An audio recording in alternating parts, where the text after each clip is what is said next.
KSRTC pension പരിഷ്കരിക്കില്ലെന്ന് ഗതാഗത വകുപ്പ് മന്ത്രി CP ജോൺ. സർവീസുകൾ റദ്ദാക്കിയത് പ്രതിസന്ധി കൊണ്ടല്ല. 3100 KSRTC ബസ്സുകളാണ് ഉള്ളത്. ഒരു മാസം കഴിയുമ്പോൾ ഇതെല്ലാം റിപ്പയറിനായി കയറ്റണം. ഓരോ ബസ്സുകൾക്കും നിശ്ചിത സമയം റിപ്പയറുകൾ ആവശ്യമുണ്ട്.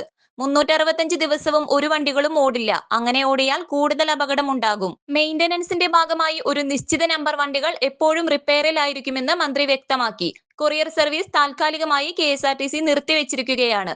സേവനം മതിയാക്കാൻ സ്വകാര്യ ഏജൻസിക്ക് KSRTC നോട്ടീസ് നൽകി. ആന്ധ്രയിലെ ഒരു കമ്പനിക്കാണ് KSRTC കൊറിയർ സർവീസിന്റെ നടത്തിപ്പ് ചുമതല. കൊറിയർ ബുക്ക് ചെയ്യുന്നത് നിർത്തിവെച്ചു. സർവീസ് മോശമെന്ന വ്യാപക പരാതി ഉയർന്നതിന് പിന്നാലെയാണ് നടപടി. മാത്രമല്ല, തൊഴിലാളികൾക്ക് ഒരുപാട് പ്രശ്നങ്ങൾ ഉണ്ടായിട്ടുണ്ട്. KSRTC തന്നെയായിരുന്നു കൊറിയർ ആദ്യം നടത്തിയത്. നല്ല വരുമാനവും കിട്ടിയിരുന്നു. പിന്നീട് കൂടുതൽ പ്രൊഫഷണൽ ആക്കാനാണ് സ്വകാര്യ ഏജൻസിയെ ഏൽപ്പിച്ചത്. കൊറിയർ സർവീസ് നടത്തിപ്പിന് വീണ്ടും ടെൻഡർ ക്ഷണിക്കാൻ ഒരുങ്ങുകയാണ് KSRTC. മന്ത്രി CP ജോൺ കൂട്ടിച്ചേർത്തു. News desk anytime news. ചുരുങ്ങിയ ചെലവിൽ വീട്ടുമുറ്റത്തൊരു വിളക്ക്. വൈദ്യുതി വേണ്ട, ബാറ്ററി വേണ്ട. പൂർണ്ണമായും സോളാറിൽ പ്രവർത്തിക്കുന്ന ലൈറ്റുകൾ നിങ്ങളുടെ വീടുകളിലോ സ്ഥാപനങ്ങളിലോ എവിടെയായാലും സ്ഥാപിച്ചു കൊടുക്കുന്നു.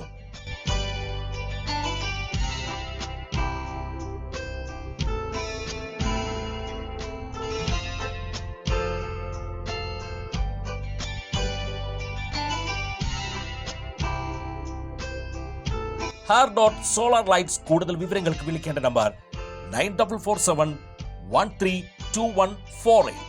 കൂടുതൽ വാർത്തകൾക്ക് ഞങ്ങളുടെ ചാനൽ സബ്സ്ക്രൈബ് ചെയ്യുക. ഫേസ്ബുക്ക് ഫോളോ അപ്പ് ചെയ്യുക. വാർത്തകൾ വേഗത്തിലറിയാൻ എനിടൈം ന്യൂസ്.